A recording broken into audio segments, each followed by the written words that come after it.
Beijing की जुनूब मगरबी जानिब ईजांग इक़्तिसादी तरक्याती जोन में खुदगार ड्राइविंग और व्हीकल रोड कैलिब्रेटिव एप्लीकेशन की आजमाइशी बेस यहाँ बैदू कंपनी का अपोलो पार्क मौजूद है।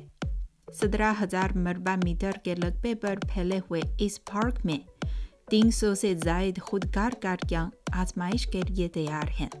बज़ाहिर हम इस पार्क को खुदगार गाड़ियों का घर कह सकते हैं। यहाँ हम एक साथ खुदगार गाड़ियों से जुड़े ज़बरदस्त दलास जानेंगे।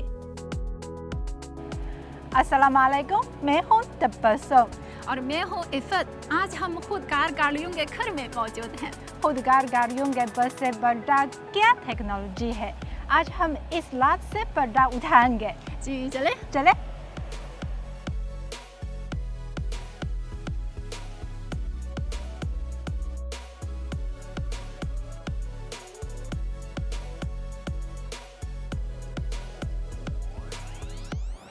ये सेल्फ ड्राइविंग कार हैं जिनमें आम लोग सवार होते हैं। जी हाँ, आजकल हमें अक्सर सड़कों पर ऐसी खुदगार गाड़ियाँ नज़र आती हैं, लेकिन क्या आपको पता है कि खुदगार गाड़ियों की पहली नज़र कैसी होती थी? नहीं, मैं बहुत क्यूरियस हूँ। तो मैं आपको दिखाऊंगी। ज़रूर।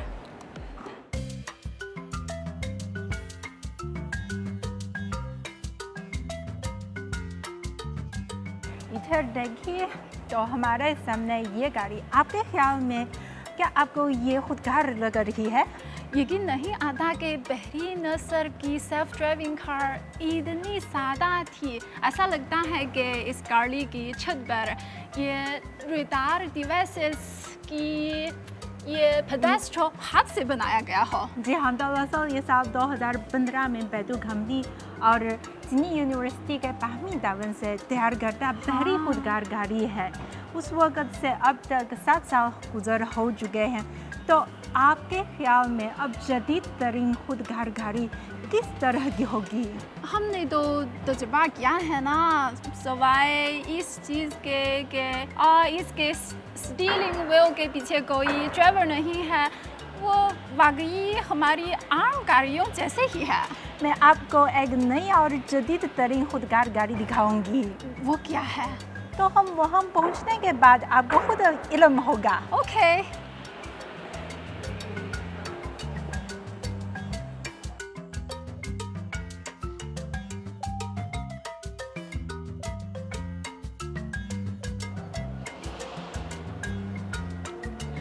यही है बैदू कंपनी की जदीद तरीन खुदगार गाड़ी है जो जुलाई में लॉन्च हुई। तो इसमें क्या खास बात है? ओह, स्टीयरिंग व्हील नहीं है, लेकिन स्टीयरिंग व्हील भी लगा जा सकता है।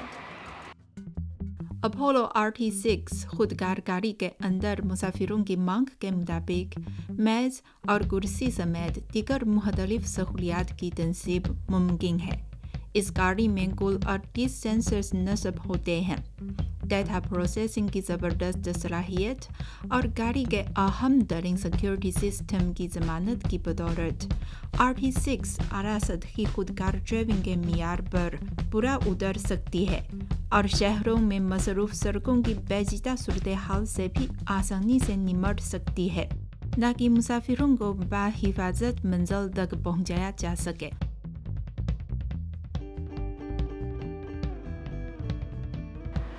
इस गाड़ी की एक और खूबी ये है कि इसकी कीमत निस्बतन कम है, लेकिन सेफ्टी को यकीनी बनाने के लिए इसमें बहुत ज़्यादा जदीद टेक्नोलॉजी और आलात है। तो कम कीमत कैसे है?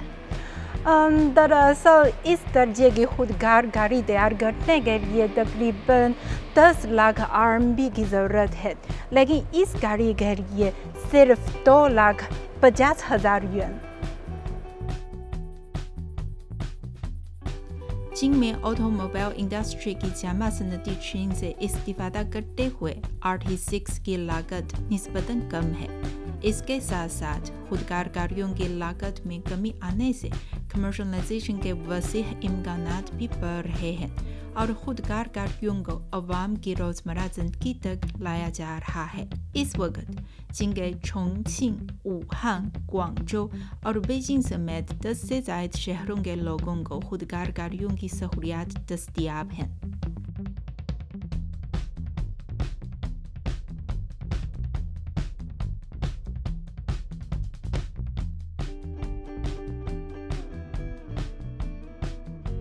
इस गाड़ी से हम खुदगार ड्राइविंग से वाबस्ता आला टेक्नोलॉजी जान सकते हैं। जी हाँ, किस किस्म की टेक्नोलॉजी इस गाड़ी को इतना स्मार्ट बना दी है? तो इस पार्क में हम जवाब की तलाश जारी रखते हैं। ज़रूर।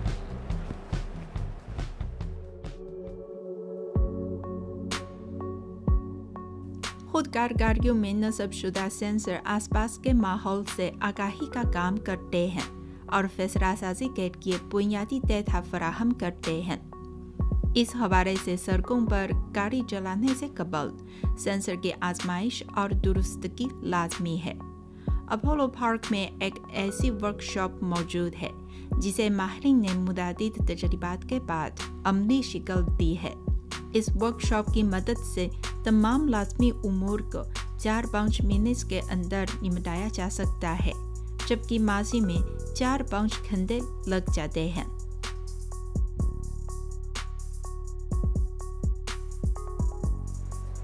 ये कहा जा सकता है कि कैलिब्रेशन कार को ज़्यादा होशियार और दुरुस्त बना सकती है। सही है, लेकिन हकीकत में सड़कों पर गाड़ियों को मुख्तलिफ पेचीदा सूरत-ए-हाल का सामना करना पड़ता है। अगर ऐसा मसला आए जिसे ये जो खुदगार गाड़ी को खुद हल कर नहीं सकती, तो फिर ऐसी सूरत-ए-हाल में क्या किया जाए? खुदगार गाड़ी को चलते वक्त अगर कोई ऐसी हंगामी सूरत-ए-हाल पेश आ जाए जिसे वह खुद न हल कर सके, तो गाड़ी बेस में मौजूद सिक्योरिटी अहलकारों को पैगाम देती है। सिक्योरिटी अहलकार एक ऐसी डिवाइस जो कार सिमुलेटर की तरह होती है, में बैठे हुए इंटरनेट के जरिए दूर दराज फासले से खुदगार गाड़ियों की मदद कर सकते हैं और उसे दरपेश मुश्किलात को दूर कर सकते हैं।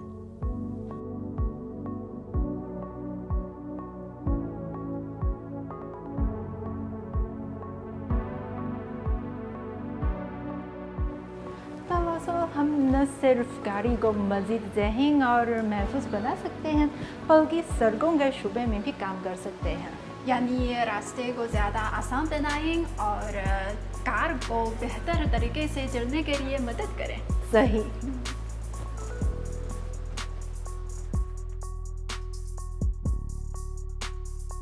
गाड़ी और सड़क के इश्तिलाक का उसूल कुछ यूं होता है कि जमा करदा मालूमात को क्लाउड तक मुंतकिल किया जाता है, फिर कंप्यूटिंग और तजज़िये के जरिए हासिल करदा मालूमात को तमाम ट्रांसपोर्ट शुरा तक भेज दिया जाता है ताकि वह मालूमात की बुनियाद पर बेहतरीन फैसला कर सकें। बीजिंग की अहम सड़कों पर बैतू कंपनी ने गाड़ी और सड़क के इश्तिराक वाला निज़ाम अमल में लाया है। सड़कों के इतराफ में नस्ब ज़हीन आलात की मदद से आसपास कई 100 मीटर फासले तक की सूरत-ए-हाल पूर्ववत मालूम की जा सकती है और ऐसी तस्वीर या मंजर भी देखे जा सकते हैं जो एक आम ड्राइवर नहीं देख सकता। यूं रुकावटों से बचने में खुदगार गाड़ियों को मदद फराहम की जाती है और ट्रैफिक जाम का भी जायजा लिया जा सकता है ताकि सफ़र या सड़क के हवाले से बेहतर मनसूबाबंदी की जा सके। ये सब अवामिल खुदगार ड्राइविंग को मज़ीद मुयस्सर बना सकते हैं। आज के तजुर्बे के बाद मुझे सेल्फ ड्राइविंग कार के बारे में बहुत सी मालूमात हासिल हुई है। ड्राइवर न होने की वजह से अखराजात की बचत होती है और इन गाड़ियों में जदीद तरीन टेक्नोलॉजी सलाहियतों का इजहार भी होता है।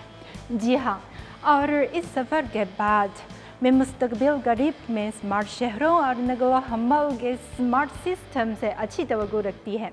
मुझे यकीन है कि टेक्नोलॉजी की तरक्की से जो मुस्तकबिल में ट्रैफिक हादसात और ट्रैफिक जैम जैसे मसाइल को आसानी से हल किया जाएगा।